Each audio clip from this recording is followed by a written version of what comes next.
Let us chant together. So let us chant slowly. I shall chant. You may repeat after me.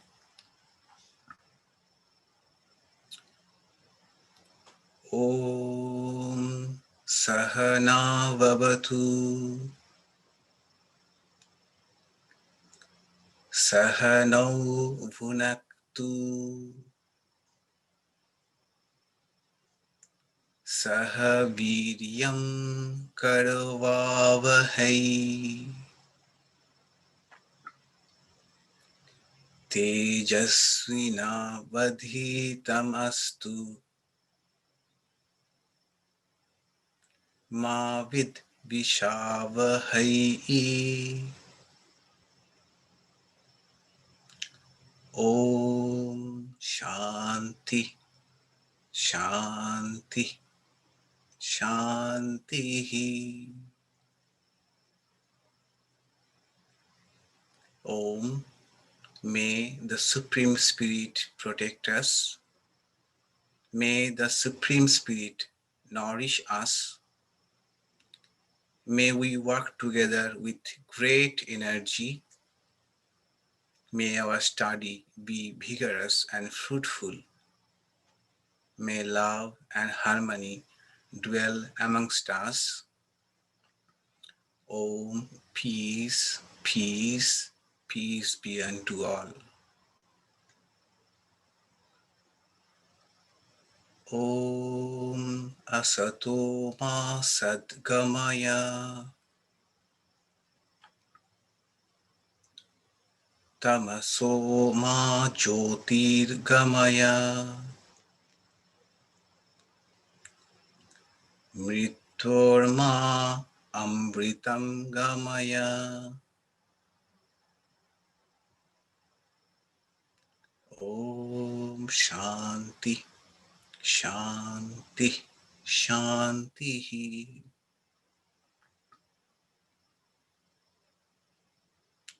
Om, lead us from the unreal to the real.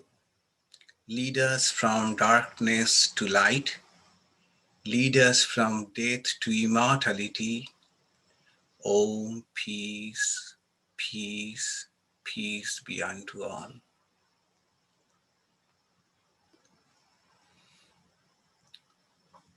Good morning, everybody, again.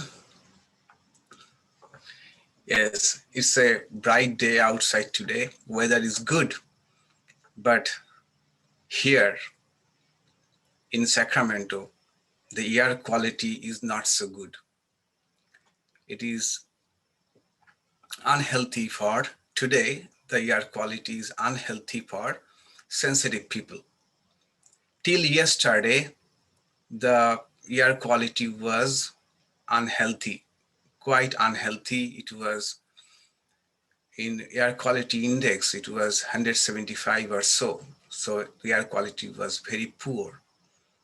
And that has been going on for several weeks.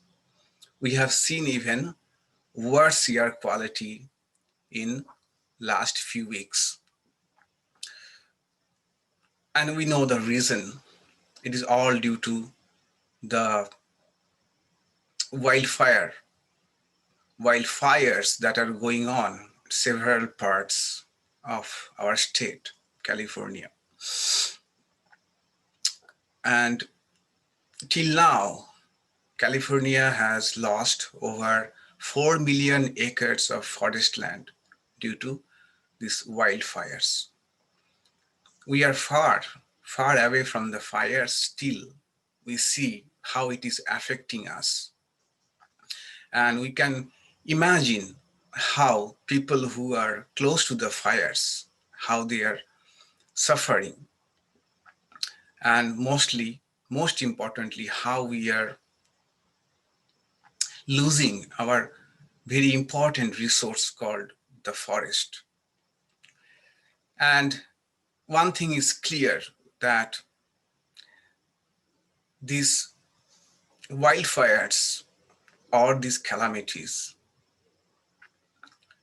which are due to climate change, There is no rocket science involved here. All of us know here that these are all due to climate change, the drought, lack of rain, that this kind of fires are going on in different parts of the world, and entire west coast of America have been suffering from it. It is estimated that in the entire west coast, more than 9 million acres of forest has been burned by the wildfires. It is beyond boundary. The cause is beyond boundary. We can no longer say that this climate change, this global warming, which is the chief factor for these wildfires, are only localized in a particular state or in a particular country. The phenomenon is global.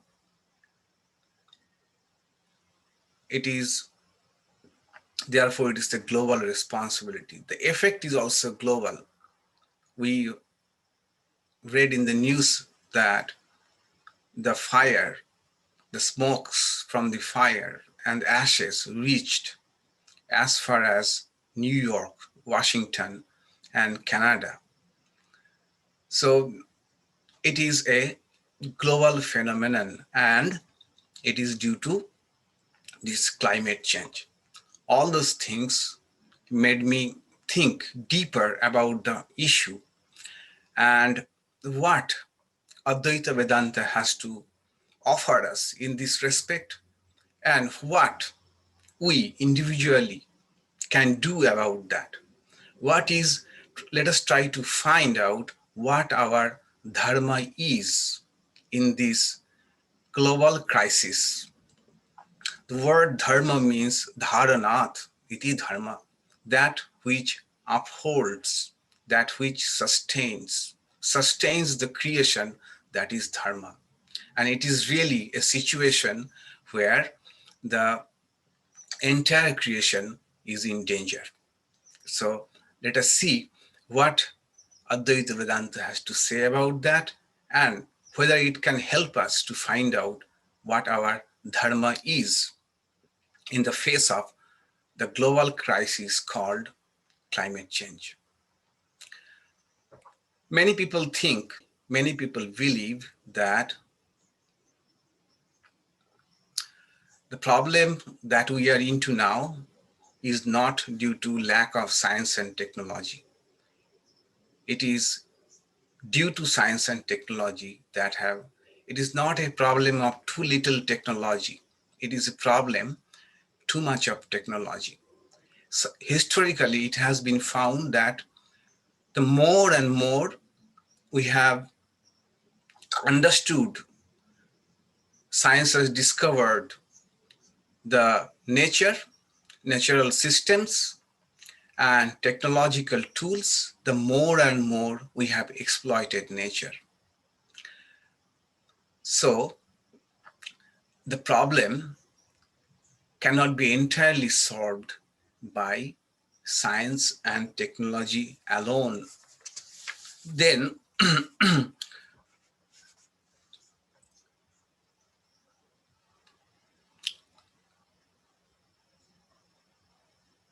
more than the solution, science and technological solution, many people believe that the problem is with our deep-seated mindsets, the mindsets that brought us here, where we are now. How we came here is dependent directly or indirectly to a mindset, to which we shall come very soon.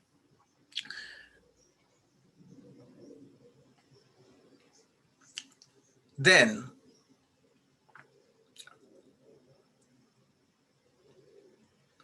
to solve this global issue, this problem of climate change, we need to change our mindset.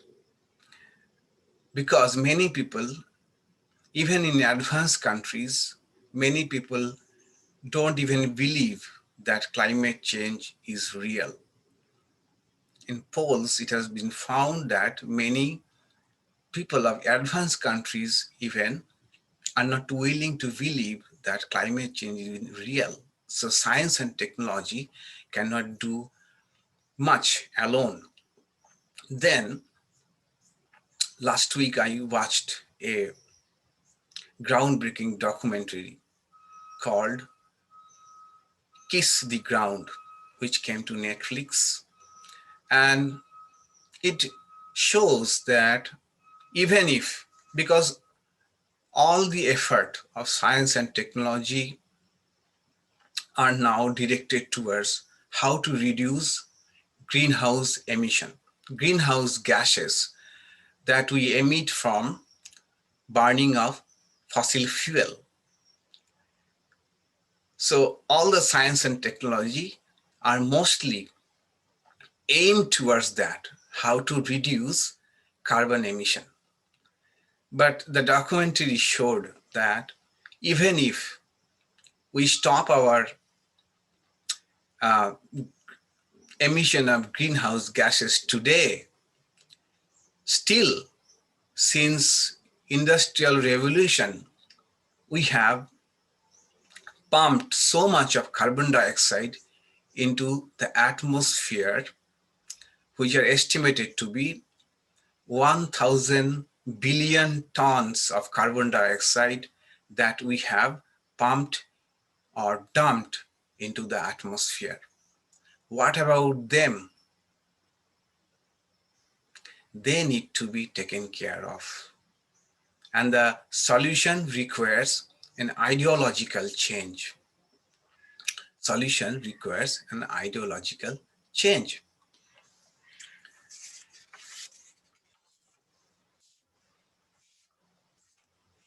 So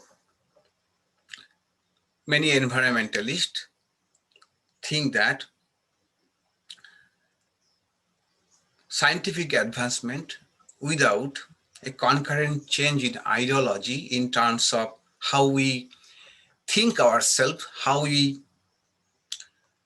uh, think ourselves in terms of the nature, our place of nature, and how we use our resources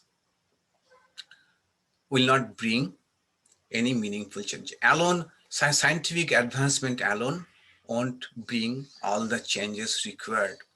What we need to understand is how we relate to the nature, other beings, and how we see ourselves as what place we think we belong to in this nature. So, how we came here, what kind of mindset brought here? In environmental ethics, two values are of utmost importance. They are called instrumental value and intrinsic value. Instrumental value means a thing or a being or a species, its value is measured in terms of how they help us to reach our other ends. They are means to some ends. For example, a fruit tree has value because it gives fruit to us. So that is an instrumental value. But apart from that, it has got also an intrinsic value.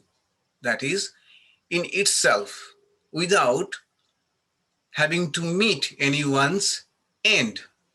The fruit tree has an independent value, independent right in to exist. That is called its intrinsic value.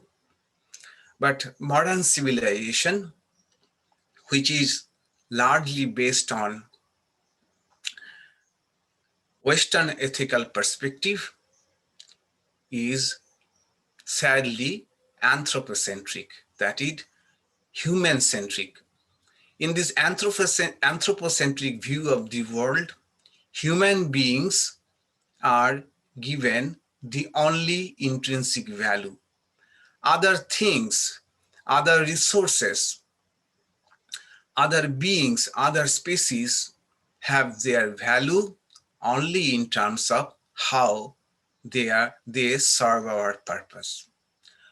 Or some soft anthropocentric um, uh, views would say human beings have the highest intrinsic value compared to others.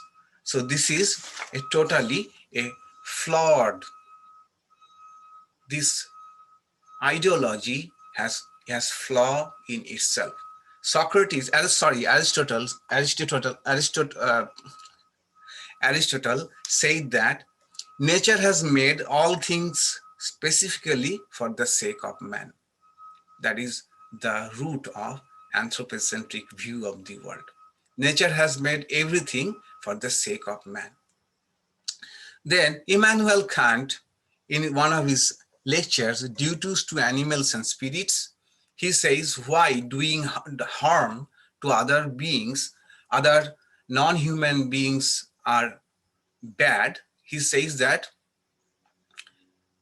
because suppose a human being is hurting a dog, so he is making other human beings insensitive to suffering. And so other human beings may become insensitive to human suffering too. So harming others, harming subhuman species itself is not the problem. Problem is what effect it has got on human beings. That is the ethics of anthropocentric view of the world. The result of such narrow value system has directly or indirectly undermined the processes, the delicate processes which are which has led to extinction of many species. But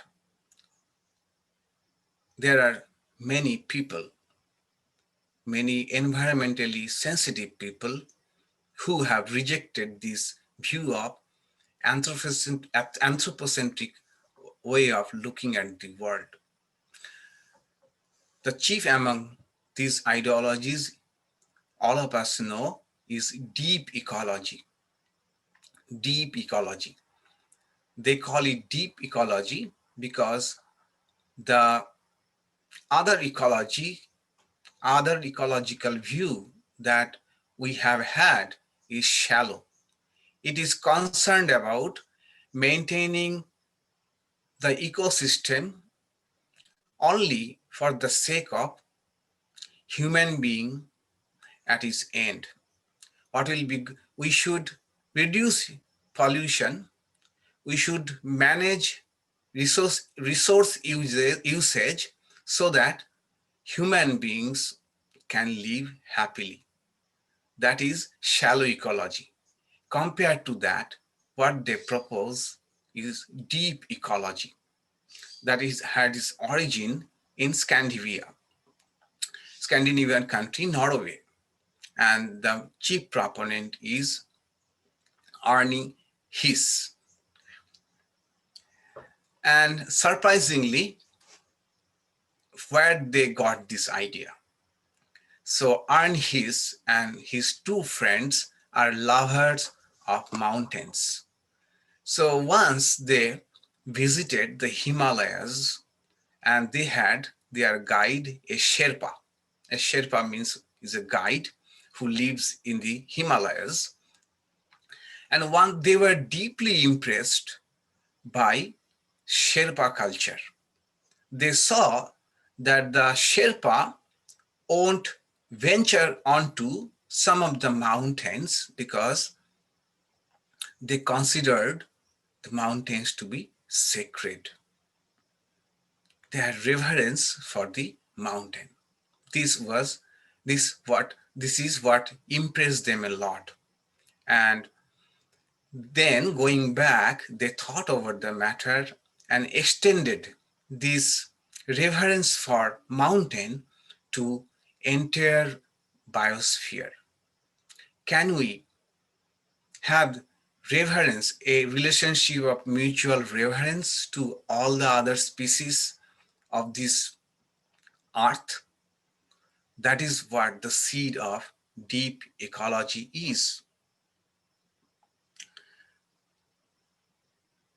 The deep ecology movement endorses biospheric egalitarianism, that is, the view that all living things are alike in having value in their own right, independent of their usefulness to human beings.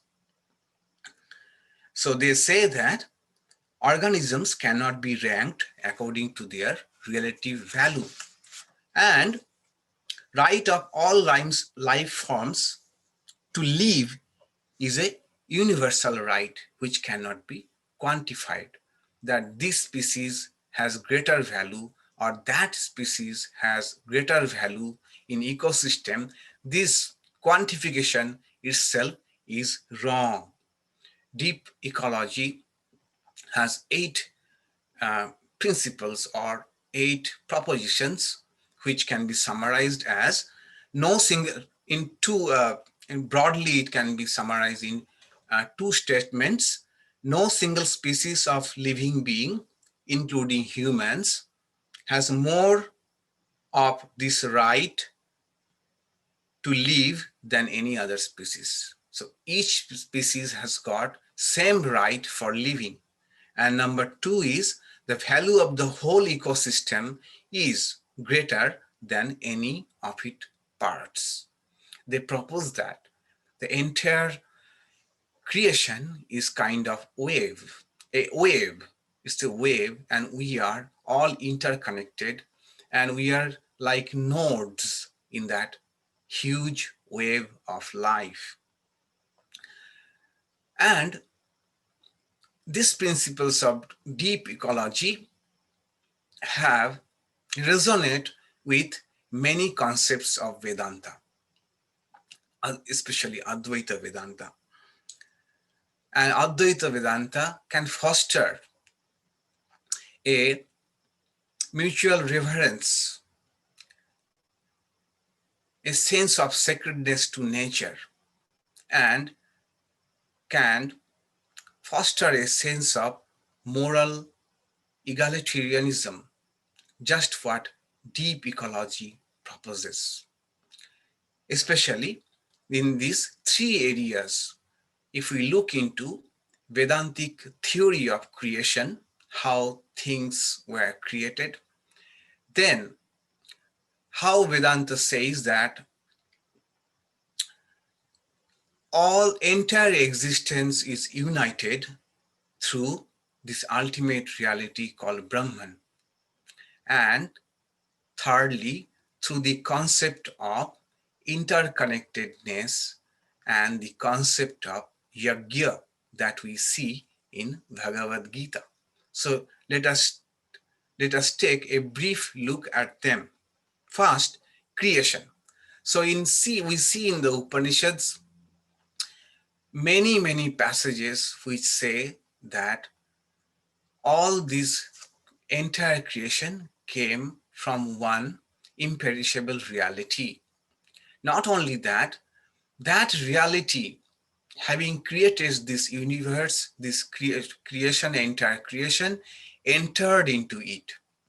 So the divine being is not only transcendental but immanent in its creation.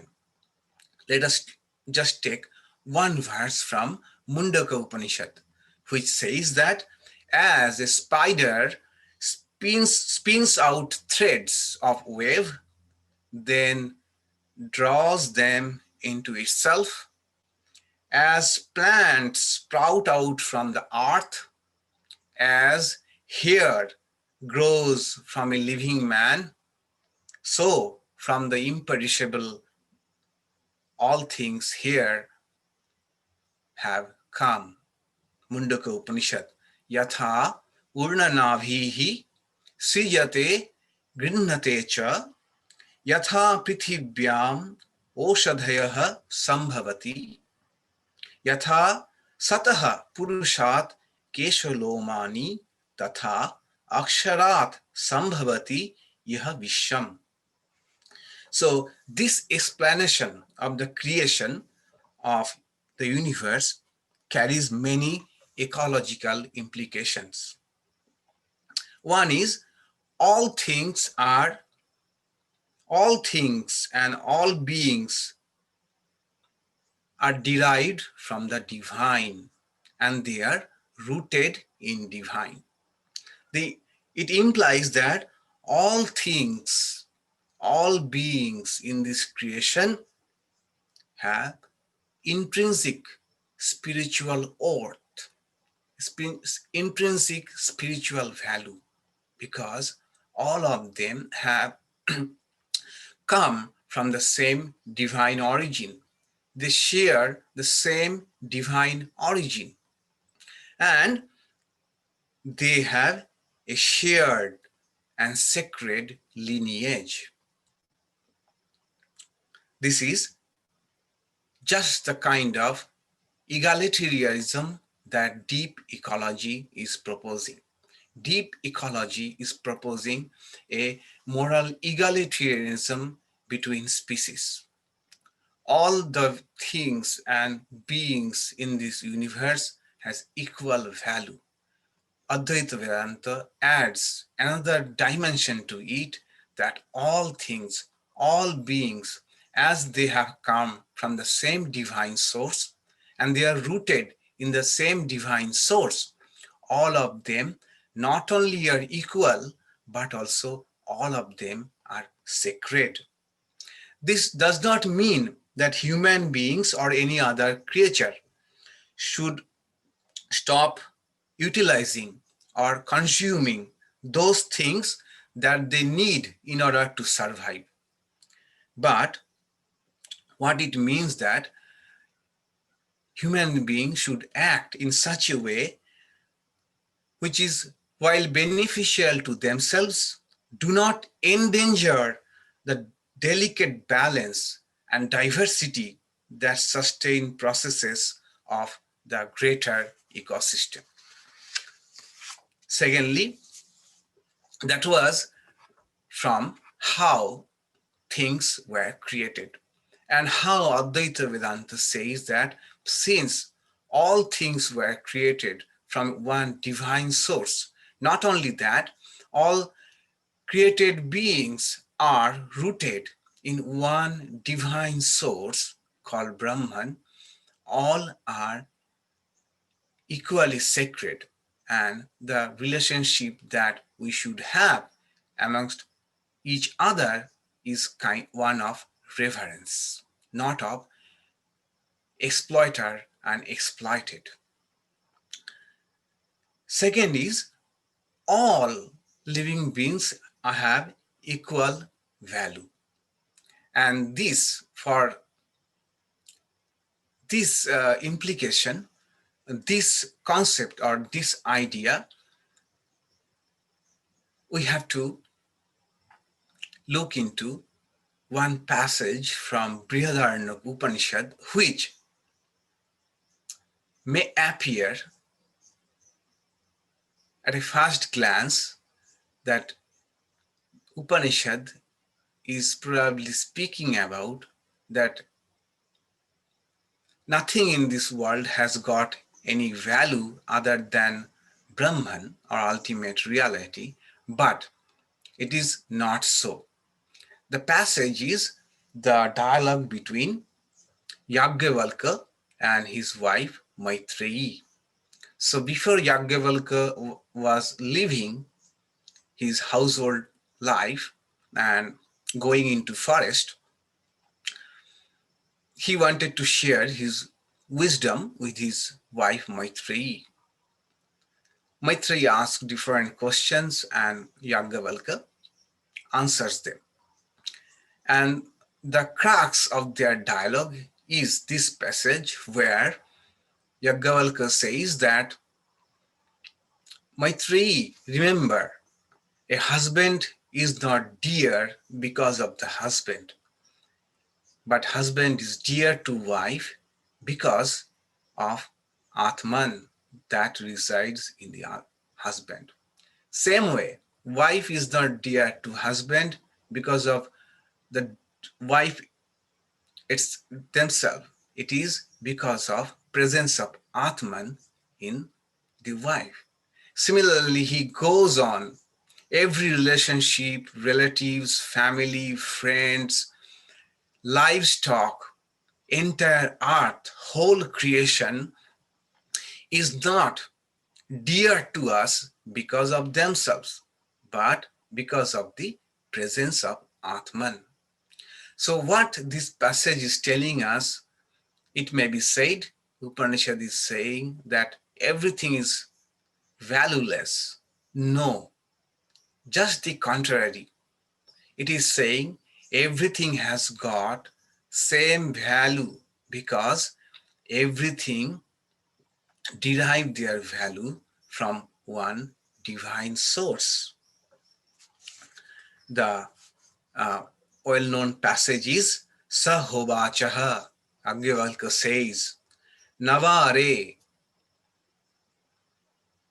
O Yajnavalkya, O Maitri, it is not Pattuh Kamaya Patihi Priyo Bhavati. Atmanastu Kamaya Patihi Priyo Bhavati. Navare Jayai Kamaya Jaya Priya Bhavati. Atmanastu Kamaya Jaya Priya Bhavati. Goes on then, Navare Lokanam Kamayo Lokaha Priya Bhavanti. Atmanastu Kamaya Lokaha Priya Bhavanti. Navare, this is the final one. Navare Sarvasva Kamaya Sarvam Priyam Bhavati. Atmanastu Kamaya Sarvam Priyam Bhavati. Everything in this creation is dear to us, not because in them for themselves, but because there is the same Atman, same reality in everything that make them dear to us. So its implication is everything is valuable because of the inherent reality present in everything. Atman or Brahman is in everything. There is not a thing, not anything or any being where Atman is not present. That is why everything has got same value. No, none is more valuable than the other. This is the sort of moral egalitarianism between species.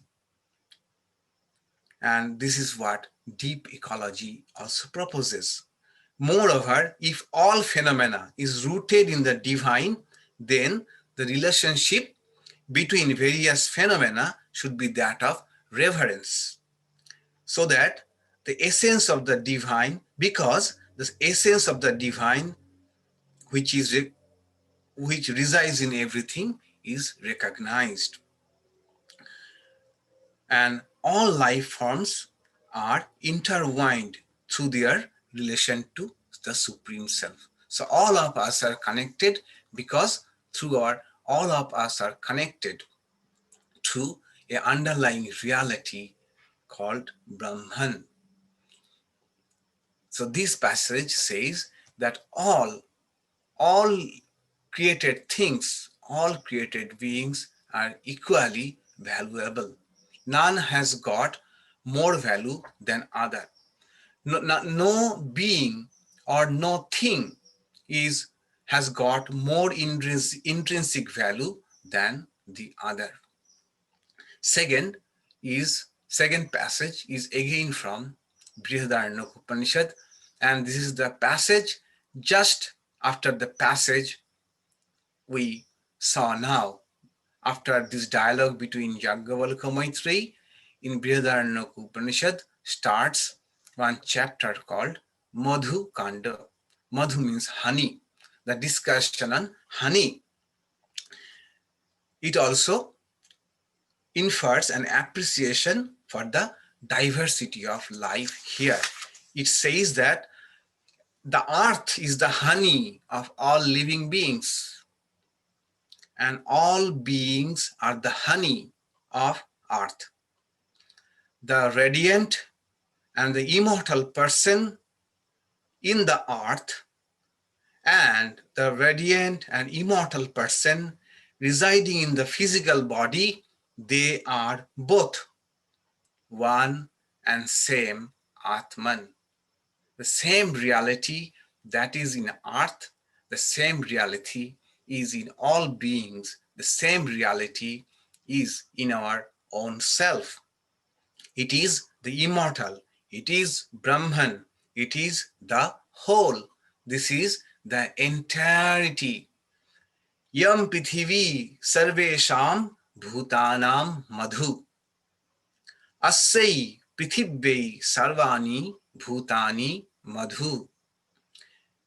Yascha Ayam Assam Pithibhyam Tejomayo Amritamayaha Purushaha. Yascha Ayam Adhyatmam Shariraha Tejomayo Amritamaya Purushaha. Ayam Eva Sa Yo Ayam Atma. Idam Amritam. Idam Brahma. Idam Sarvam. So it says that all things are beings are honey to each other. That is, all things are beings are needed for each other. So without presence of other beings, we have no value in living. So the life supporting system we derive from each other, the honey. So alone, no species can survive. So the value of all living beings in this world, this is what this analogy shows.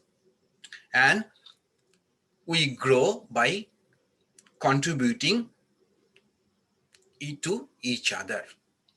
All of are interdependent. All of us derive our sustenance from each other. It is no isolated thing that we human beings alone can survive. No, no species can survive alone. That was the second perspective or seven ideology of Vedanta, which says that we are interdependent. Then third one is the well-known concept of yajna that we see in the third chapter of Bhagavad Gita. In third chapter of Bhagavad Gita, we know Sri Krishna gives Arjuna different flavors of karma yoga. So the how to do your work, how to convert your work into a yoga. First he says about do your work as commandment of God. Some of the things you should do daily, some sacred practices. Or karma yoga you should do for your purification, for your mental purification. Or karma yoga you can do as worship of the Lord. But then he gives another option of karma yoga. He said that trying to maintain the harmony, trying to maintain the balance of creation itself is a karma yoga. He say one example of, we know that this creation is different, consisting of different cycles. hydrogen cycle, water cycle, carbon cycle, sulfur cycles. These are all necessary for the creation. He gives only one example of one cycle, the water cycle, how things are interconnected and what we should do to maintain this harmony of creation. Verse number 14 of third chapter. Annat bhavanti bhutani paryanyat anna sambhavaha yagyat bhavati paryanyo yagya karma samudbhavaha. So he says that do karma yoga as a dharma. As I said, what is dharma?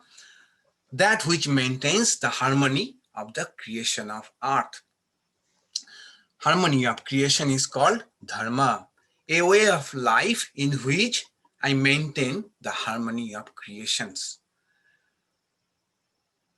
And importantly, all other living beings except human beings live the life of harmony. Nobody disturbs the harmony of the creation. But we human beings have such a thing called intellect and willpower through which we can abuse this harmony. And it implies that we cannot lead a life of irresponsibility. We should be responsible. And Krishna shows that everything in the creation is cyclic process. Cycles indicate balance and cycles indicate harmony. If the cycle is broken, everybody is going to suffer. He says, Annad bhavati bhutani. All living beings depend upon food. There is no doubt about that. Food. And food, paryannat anna sambhavaha. This food grows out of rain. If there is no rain, as we are seeing, drought at many places of the world, which has contributed the problem of climate change, there will be no food. And where does rain come from? Yagyat bhavati paryanno. This rain comes from yagya. Here, yagya here means a cosmic harmony, a cosmic balance. If the balance is broken, is disturbed, rain also won't be there. If the rain comes at proper time, seasons come in their proper time, it is indicative of natural harmony. So rain is dependent on this harmony, this cycle. And finally, what the cycles are dependent on in our individual level, on human beings, how cycles relate to us.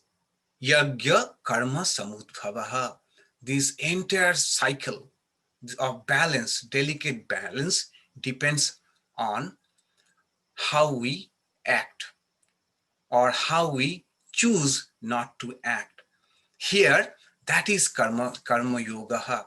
This is quite unique in the history of scriptures, in the history of sacred literature, how it is emphasizing that how we choose to do or not to do, that has implication in maintaining these cycles.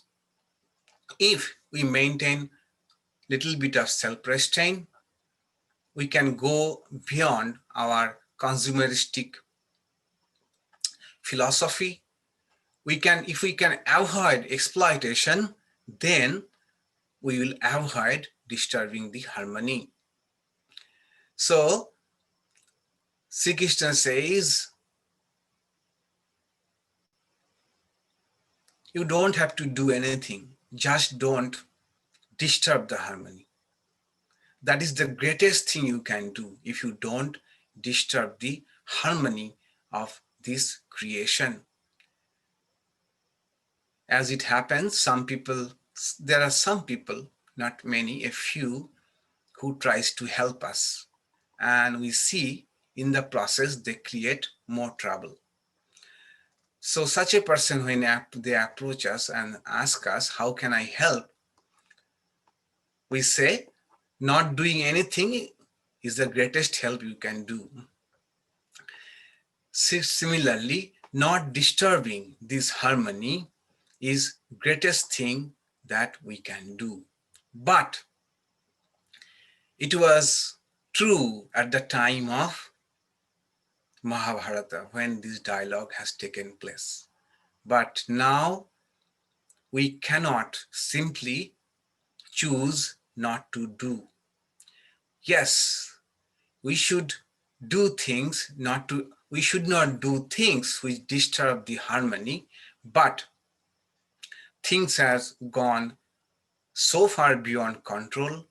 Each of us has to be responsible, has to take steps which we can take, many steps to undo what we have done. This climate change, that is a great threat which is hanging over the entire creation, we cannot simply remain inactive. And that's what this eye-opening documentary showed to us. Kiss the Ground. And it says that the problem of climate change is literally beneath our feet. As I said, we human beings have a legacy load of carbon, which is 1 gigaton into the atmosphere. To reverse climate change, we have to bring that carbon back into the soil. The carbon cycle, as Sri Krishna was telling, that maintaining the cycles, harmony of nature is karma yoga. And that karma yoga is your dharma. You cannot really avoid it. So, entire humanity, the dharma of entire humanity is now how to encourage what they call regenerative agriculture, because it is all solution is all lying in the health of the soil health. And soil, if the soil is healthy, it can bring back, trap all the carbons that is in the atmosphere, if a healthy soil. But we have destroyed soil health by modern agricultural practice like deep tilling, monoculture, and indiscriminate use of synthetic fertilizers. Then by deforestation, these have undermined soil health. So soil not only now can't absorb the carbon from the atmosphere, but also it itself is releasing carbon to the atmosphere. So it is a urgent problem how we take care of our soil. And regenerative agriculture, the traditional agriculture, where livestock and uh, different crops are blended together. What I mean to say, that the the lands are grazed by the livestock, unlike now where livestock has become a different industry, and agriculture is a different industry, and a monoculture is encouraged. This is against the harmony of the creation. What we can do about that? That movie, that documentary gives us different pathways or different actions that we can do to encourage or improve the soil health. The one thing that we can do, all of us, is taking care of our food. That is described in some more details in the book called Kiss the Ground, on which the documentary is based. Here the book says we should we should be mindful about where our food is coming from. More than what we are eating is needed, the awareness where our food is coming from. Is it coming from a farm that encourages soil health, or it is coming from a farm where the emphasis is on monoculture, which is dangerous for soil health?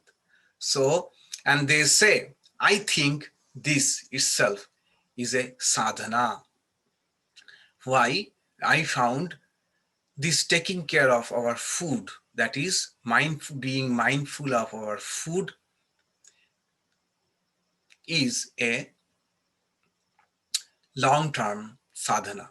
It won't happen overnight. And the book also suggests so, that it cannot happen overnight. But the goal should be, are we able to moving toward more and more those kind of food which are good for soil health? So the goal is not to eliminate the traditional kind of food that we are having, our traditional source of our food, but how we can slowly move toward organic farming or degenerative agriculture, how we can encourage degenerative agriculture. It is a time consuming process, and that's why I compare it to a sadhana. In another way, it is a sadhana because we have heard about the fact that was Shravana, and the documentary and the book shows with all the evidence that that the truth that climate the solution of climate change is in restoring soil health was manana.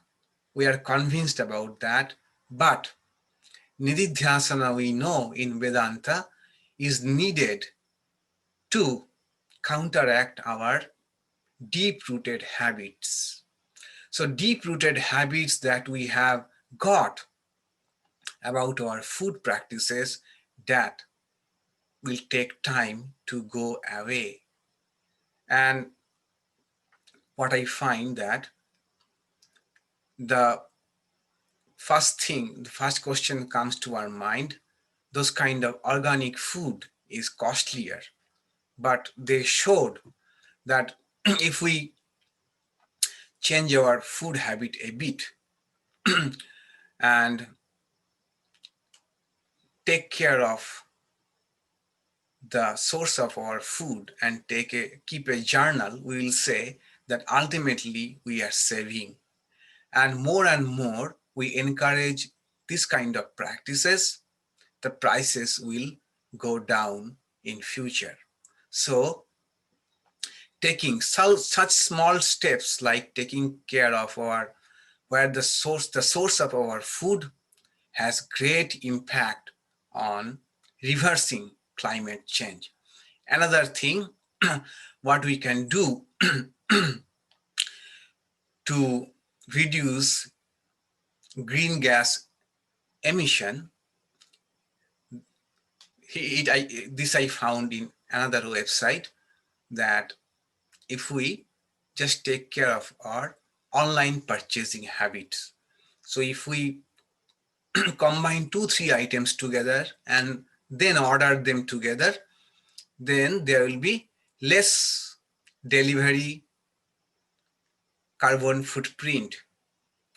The same 2 items can be delivered in one uh, consignment, which will say reduce carbon emission from the vehicle that came to deliver the product. So these two simple things we can take care of, and that is our dharma in our climate change. This dharma is what Sri Krishna says as another kind of karma yoga to maintain the balance of harmony of the earth, of the entire creation, to have a sacred attitude to each other and to have relationship based on reverence to entire all the beings of this creation. Finally, I should admit that I am learning all those things, and from my, I would say, I'm grateful to friends. I have great friends who are so much sensitive to these issues. From them I am learning every day, and it is changing my perspective about what we should, how how much we can do through just little changes of our habit, little, that is, we can, all of us can do, which is in our capacity. So in summary, we would say that climate change is a fact. There is no doubt about that. Science and technology cannot alone solve the problem. We need a shift in our ideology, in our mindset. The mindset that we are now is anthropocentric, which encourages to place supreme value on human beings, and which has brought us to the place where we are now. And just opposite to that is the view of biospheric egalitarianism, that each being, each process of earth, each process in the creation has equal value. Vedanta adds to that, not only each has equal value, but each is sacred, because each created thing, process, being is rooted in their one divine reality. So not only they are equally valuable, but they are equally sacred, and they are connected to each other. So we should have a reverential attitude toward nature, and we should recognize that we are all connected like a wave in this entire creation. And it is our responsibility, it is our dharma to not only not to disturb this balance, but to do whatever we can do to restore the balance which we have upended through our anthropocentric, through our selfish, through our consumeristic attitude. And the solution is not a very difficult one. We can take that itself as a sadhana, as a spiritual practice, how we can slowly and gradually move toward practices which encourage good soil health, which encourage traditional agriculture, which encourage regenerative agriculture, so that entire creation may come out from the danger, imminent danger of climate change. Thank you all. Let us chant the closing chant together. Then we can discuss, we can I talk, you can let me know your feedback.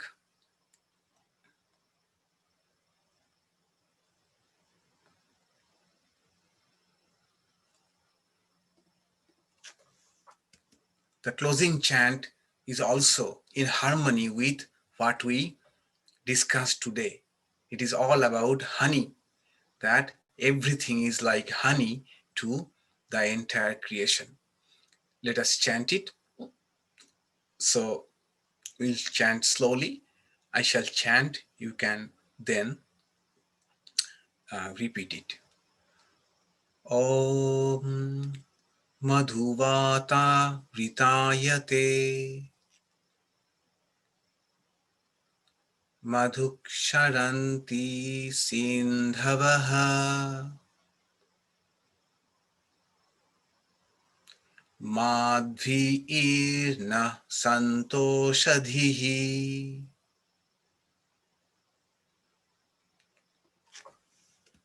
Madhunaktam Utoshasi Madhumat Parthivagam Rajaha Madhudvau Astuna Pita Madhumano Vanaspatir Madhumagam Astu Suryaha Madhvir Gabo Bhavantu Naha Om Shanti Shanti Shanti. Sweet blow the winds and the oceans give forth blessedness. May the orbs and planets bring us health and happiness. Sweet unto us be the nights and dawns. May every particle of Mother Earth be charged with blessing. May the heavens shower us with benediction. Sweet unto us be the noble forest trees. Sweet unto us be the shining sun. Sweet unto us be all living creation. Oh, sweetness, harmony, peace.